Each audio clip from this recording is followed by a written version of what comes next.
أخرج ابن خزيمة عن علي رضي الله تعالى عنه قال: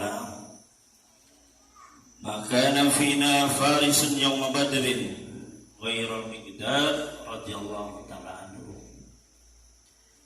ولقد رأيتنا وما فينا إلا نائم إلا رسول الله صلى الله عليه وسلم تحت الشجرة يصلي ويبكي حتى أصبح. كذا في الترغيب. صلاة رسول الله صلى الله عليه وسلم في أسفان. وأخرج الإمام أحمد عن أبي أياش رضي الله تعالى عنه قال: كنا مع رسول الله صلى الله عليه وسلم بأسفان، فاستقبلنا المشركون عليهم خالد بن الوليد وهم بيننا وبين القبلة، فصلى بنا رسول الله صلى الله عليه وسلم صلاة الظهر، فقالوا: قد كانوا على حال لو أصبنا غرتهم، ثم قالوا: تأتي الآن عليهم صلاة هي أحب إليهم من أبنائهم وأنفسهم. قال: فنزل جبريل عليه السلام بهذه الآية بين الظهر والعصر: وإذا كنت فيهم فأقمت لهم الصلاة. فذكر صلاة الخوف. وعند مسلم عن جابر رضي الله تعالى عنه قالوا: إنه ستأتيهم صلاة هي أحب إليهم من الأولاد، كذا في البداية. صلاة عباد بن بشر الأنصاري رضي الله تعالى عنه في سبيل الله تعالى.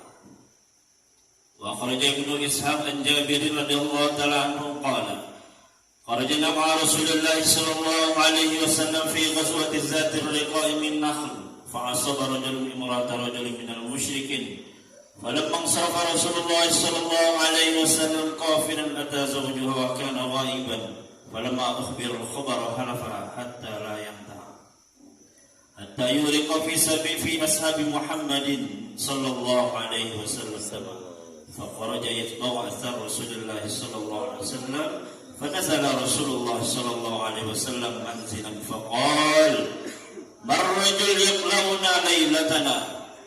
فانتدب رجل من المهاجرين ورجل من الأنصار فقال: نحن يا رسول الله صلى الله عليه وسلم.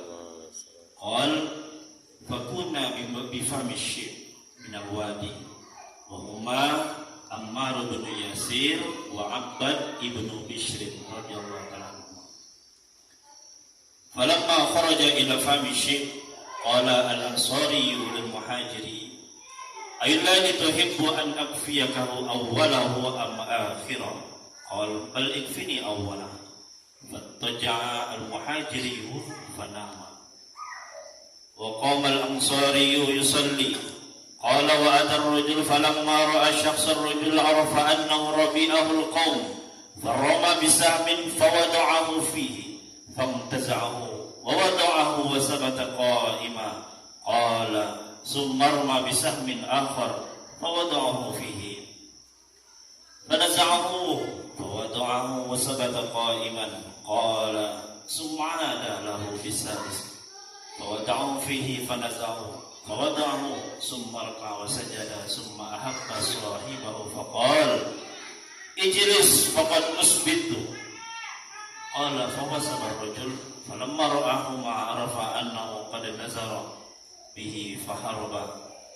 قال: ولما رأى المهاجر ما بالأنصار من الدماء قال: سبحان الله، أفلا أحببتني أول ما رماك؟ قال: كنت في سورة أقرأها فلم أحب أن أقطعها حتى أنفذها، فلما تاب علي رميا ركعت فأذنتك، وإيم الله لولا أن أدي سأرا أمرني رسول الله صلى الله عليه وسلم بحفظه لقطع نفسي قبل أن أقطعها أو أنفذها. ورواه أبو داود من طريقه كذا في البداية. وأخرجه أيضا ابن حبان في صحيحه والحاكم في المستدرك وصححه والدارقطني والبيهقي في سننهما وألقه البخاري في صحيحه كما في نسب الراية. Rawahul Baihaqi fi Dalailin Nubuwah wa qala fihi fanama Ammar bin Yasir wa qama Abbad bin Bishr radhiyallahu ta'ala anhu ma yusalli wa qala kuntu usalli bi surati wa hiya al-kahf falam uhibba an aqta'aha. Ahmaduhu wa nusalli wa nusallimu ala rasulihil karim.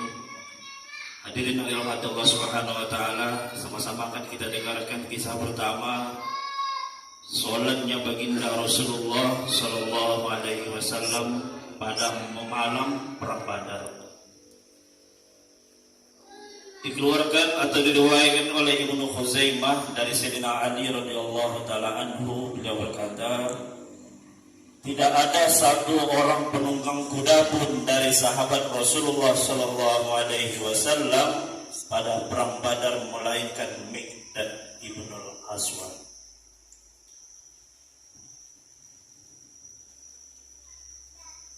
Dan kami, Sayyidina Ali mengatakan, dan saya melihat semua sahabat tertidur pada malam perang Badar melainkan Rasulullah sallallahu alaihi wasallam. Aku melihat Rasulullah sallallahu alaihi wasallam duduk di bawah sebuah pohon sambil menangis sampai datang waktu subuh. Salatnya baginda, kisah kedua, salatnya baginda Rasulullah sallallahu alaihi wasallam di tanah Usfan. Diriwayatkan oleh Imam Ahmad dari Sayyidina Abi Ayyash radhiyallahu taala anhu, beliau berkata, dulu ketika kami bersama Rasulullah sallallahu alaihi wasallam di Usfan, maka orang-orang musyrik pun telah menghadang kami. Yang pada waktu itu orang musyrik diketuai oleh Khalid ibn Walid. Maka baginda Nabi sallallahu alaihi wasallam pun mengimami kami salat zuhur. Melihat kami dalam keadaan salat, maka sebagian orang-orang kafir mengatakan, kita lihat orang-orang Islam, para sahabat dalam keadaan lalai. Waktu inilah sebaik-baiknya waktu untuk menyerang mereka. Tapi sebagian kaum kafir lain mengatakan, memang mereka dalam keadaan sholat, tetapi ketahuilah sholat yang mereka kerjakan lebih mereka cintai daripada diri dan anak-anak mereka sendiri. Maka Allah Subhanahu wa taala pun mengutus malaikat Jibril alaihi salatu wassalam dengan membawa ayat A'udzubillahi minasyaitonirrajim, Bismillahirrahmanirrahim, wa idza kunta fihim fa aqimta lahumus shalah. Wahai Muhammad, jika engkau berada di tengah-tengah para sahabat, dirikanlah salat. Dan di dalam tafsirnya, salat ini menceritakan tentang salat khauf. Kisah ketiga, salatnya Sayyidina Abbad ibn Bishr al-Ansari radhiyallahu ta'ala anhu ketika fisabilillah ta'ala.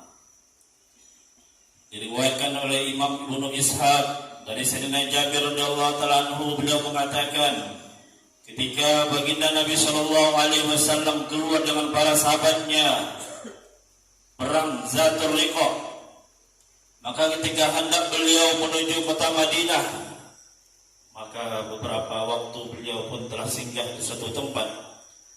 Ketika baginda Nabi sallallahu alaihi wasallam singgah di suatu tempat, maka beliau bertanya kepada para sahabatnya, siapa yang siap hirasah malam hari ini?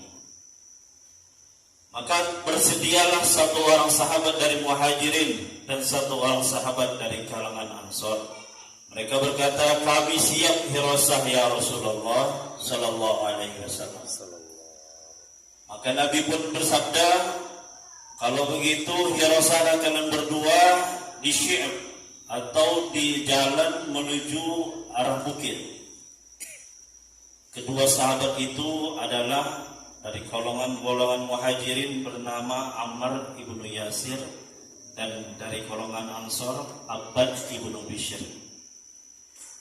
Maka ketika keduanya telah sampai di tempat yang telah ditugaskan oleh Rasulullah sallallahu alaihi wasallam, melihat sahabatnya Muhajirin dalam keadaan begitu lelah, sahabat Ansor pun menawarkan untuk sahabatnya Muhajirin istirahat terlebih dahulu.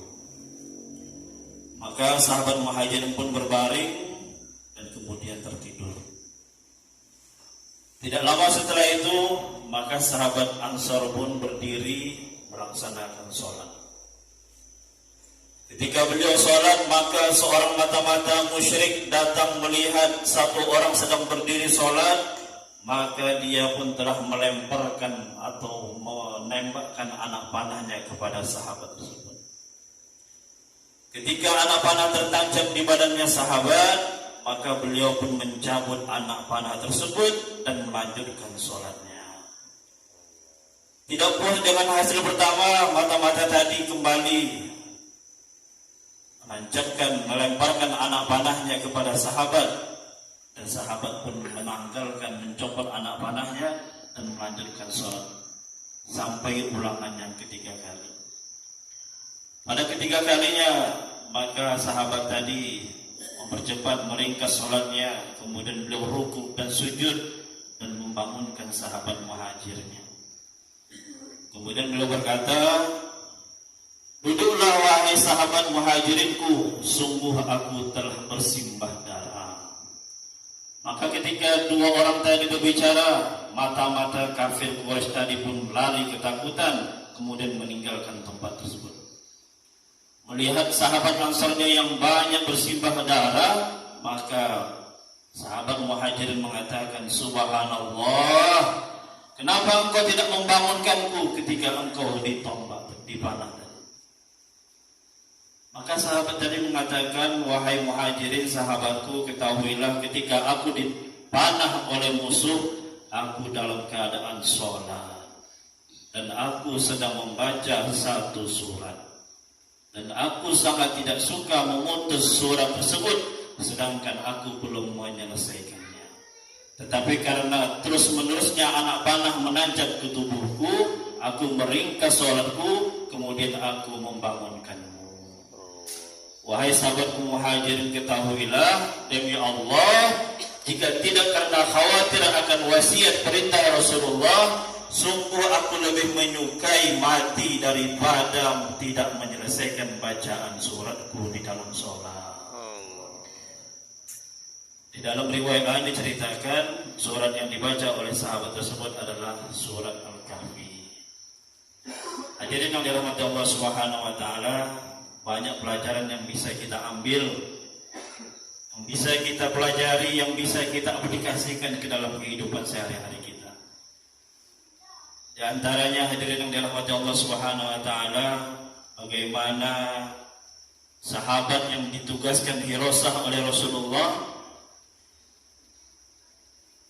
bagaimana beliau memanfaatkan waktu yang sangat-sangat singkat tersebut tetap untuk mendekatkan dirinya kepada Allah Subhanahu wa taala. Karena hadirin yang dirahmati Allah Subhanahu wa taala, di dalam kitab Al-Majjar Rabi dikatakan, bahkan nanti penduduk surga, orang-orang sudah masuk ke dalam surga, ahli zikir sudah masuk ke dalam surga, mereka menyesal kepada Allah Subhanahu wa taala, ada waktu celah, ada waktu luang di dunia tidak digunakan untuk zikir kepada Allah Subhanahu wa taala. Hari ini hadirin yang dirahmati Allah, kita diberikan waktu 24 jam oleh Allah Subhanahu wa taala. Maka sedikit banyaknya sebelum kita tidur kita muhasabah diri kita, seberapa banyakkah kita berbuat kebaikan di hadapan Allah Subhanahu wa taala? Seberapa banyakkah maksiat yang kita perbuat juga di hadapan Allah Subhanahu wa taala? Sehingga dengan adanya muhasabah ini akan meningkatkan motivasi kita, ibadah kita, taqarrubnya kita kepada Allah Subhanahu wa taala. Insyaallah hadirin. Insyaallah. Pelajaran yang kedua hadirin yang dirahmati Allah Subhanahu wa taala, di sini diceritakan keluarnya darah dari tubuhnya para sahabat. Sahabat yang sedang sholat tapi keluar darah di dalam sholatnya. Maka ini para ulama fikih, muhaddisin, mufassirin banyak membahas bagaimana hukum seseorang sholat dalam keadaan berdarah-darah. Maka di antara penafsiran yang pertama, ketika sahabat tadi dipanah oleh musuh, bercucuran darah dari tubuhnya, ketika itu ayat atau hadis yang menjelaskan tentang batalnya sholat seseorang belum diturunkan oleh Allah Subhanahu wa taala. Yang kedua kalinya, para ulama mengkhususkan bolehnya kekhususan sholat berdarah ini hanya dilakukan oleh para sahabat radhiyallahu taala anhum ajma'in. Dan pendapat yang ketiga, jumhur ulama mengatakan darah yang keluar dari tubuh seseorang selagi darah itu tidak keluar dengan cara dicabut sendiri, maka darah itu tidaklah najis, tidak membatalkan sholat seseorang. Kapan kita dapat ilmu ini hadirin yang dirahmati Allah Subhanahu wa taala? Dengan kita menghadiri majelis-majelis bahsul masail. Alhamdulillah markas kita alhamdulillah berjalan 3 bulan. Sudah ada pengajian bahsul masail, dibahas di situ hukum ubudiyah, muamalat, munakat, semua dibahas.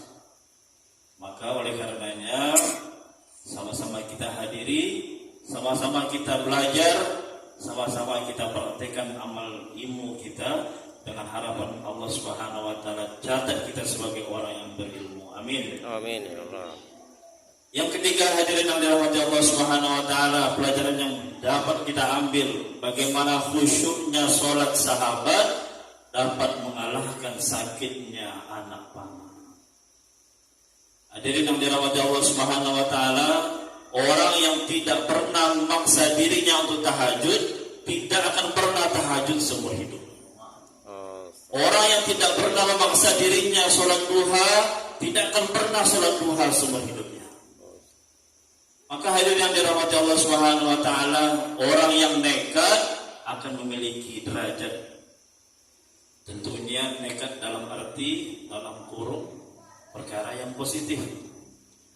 Maka hadirin yang dirahmati Allah Subhanahu wa taala, hari ini kita sudah sholat, hari ini kita sudah zikir, hari ini kita sudah dakwah, tapi yang belum kita rasakan, yang belum kita dapatkan bernikmat-nikmat di dalam ibadah. Maka bagaimana caranya hadirin yang dirahmati Allah Subhanahu wa taala? Di antara caranya yang pertama, supaya kita bisa bernikmat-nikmat di dalam ibadah, kita kurangi pembicaraan sia-sia kita. Insyaallah hadirin. Insyaallah. Karena semakin banyak pembicaraan kita yang sia-sia, juga akan mengurangi semangatnya kita di dalam ibadah. Yang kedua hadirin yang dirahmati Allah Subhanahu wa taala, bagaimana caranya kita bisa bernikmat-nikmat di dalam sholat, bernikmat-nikmat di dalam ibadah? Kita perhatikan apa yang masuk ke dalam perut kita. Maka selagi halal belum tentu itu thayyib. Ada halal, ada thayyib. Ada halal tapi tidak thayyib. Halalan thayyibah, makanan yang halal dan baik untuk dia. Ada makanan yang halal tapi tidak baik. Untuk apa? Siapa contohnya? Contohnya bisa jadi orang yang kolesterol, maka yang tadinya santan itu halal karena dia penyakit kolesterol, maka dia halal tapi tidak baik, tidak thayyib. Begitu juga hadirin yang dirahmati Allah Subhanahu wa taala, kita saring apa yang kita makan, apa yang akan kita masukkan ke dalam tubuh kita, dengan harapan makanan ini akan menjadi penyemangat ibadah kita di sisi Allah Subhanahu wa taala. Insyaallah hadirin. A'udzubillahi minasyaitonir rajim. Bismillahirrahmanirrahim. Alhamdulillahi rabbil alamin wal 'aqibatu lil muttaqin wa 'ala alihi wa sahbihi ajma'in. Yassir lana umurana mudahhirna urusan kami ya Allah. Farrij umumana wa kurubana, berikan jalan keluar di dalam setiap permasalahan hidup kami ya Allah. Amin ya Allah. Taqdi hajatina wa duyunana, tunaikanlah hajat-hajat kami ya Allah. Barik lana umurana, berkahi usia kami ya Allah. Sahih jasadana, sehatkan badan kami ya Allah. Ishfi mardana, sembuhkan penyakit-penyakit kami ya Allah. Rabbana zalamna anfusana wa illam taghfir lana wa tarhamna lanakunanna minal khasirin. Amin. ربنا آتنا في الدنيا حسنة وفي الآخرة حسنة وقنا عذاب النار وصلى الله على سيدنا محمد وعلى آله وصحبه وبارك وسلم والحمد لله رب العالمين. Assalamualaikum warahmatullahi wabarakatuh. Waalaikumsalam.